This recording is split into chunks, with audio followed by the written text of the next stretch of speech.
इश्क जब बराबरी पे होता तो मजा आता, इश्क जब बराबरी पे होता तो मजा आता, उसका भी दिल मेरे इश्क में डूब जाता तो मजा आता। और मोहब्बत के बस दो तरीके थे, मोहब्बत के बस दो तरीके थे, एक उसे नहीं आता, एक मुझे नहीं आता।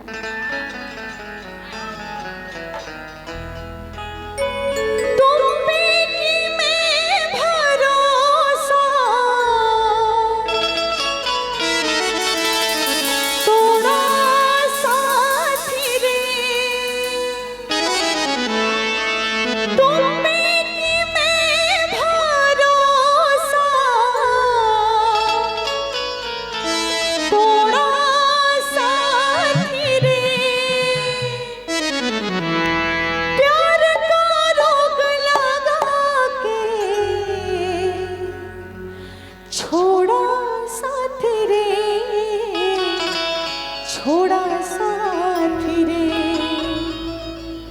दो दिन की जिंदगी में जीना मुझे सिखाया। हाँ, दो दिन की जिंदगी में जीना मुझे सिखाया, जीना मुझे सिखाया।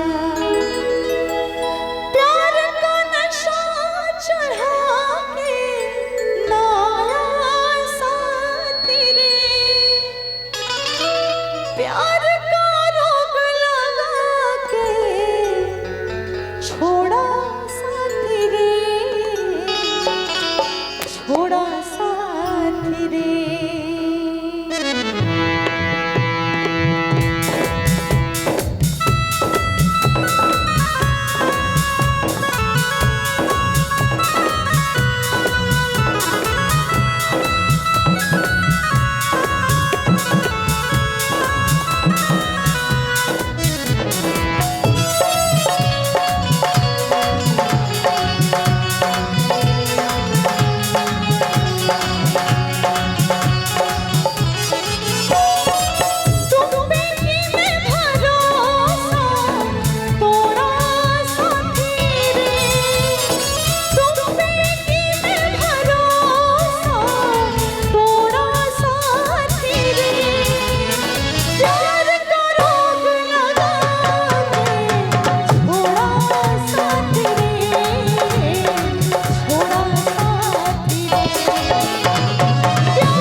गए शायद, मेरी कलम से लफ्ज खो गए शायद। ऐसा लगता है वो बेवफा हो गए शायद। मेरे कलम से लफ्ज खो गए शायद, ऐसा लगता है वो बेवफा हो गए शायद। और जब पलकें खोली तो मेरी आंखों में आंसू था। जब मैंने पलकें खोली तो मेरी आंखों में आंसू था। मेरे शब्द भी मुझ पे रो गए शायद, रो गए शायद।